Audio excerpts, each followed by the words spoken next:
Do you want to go from zero to six figures in 1 year? Here's exactly how I did it and how you can do it too. Number one, find a high income skill. First, pick a skill or a business model that pays well.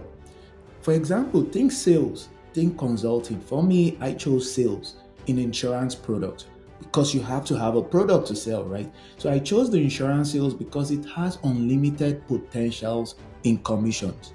Number two, master lead generation. Next, you need to get clients and get them fast. You could use cold outreach, social media content, and paid ads.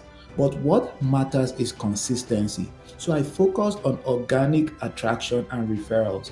Leads is actually the lifeblood of your business. Number three, sell and scale. Learn how to close deals. Get good at sales, build trust, and solve problems. Then reinvest in automation or build a small team that can scale yourself up. You duplicate yourself. Number four, stay relentless.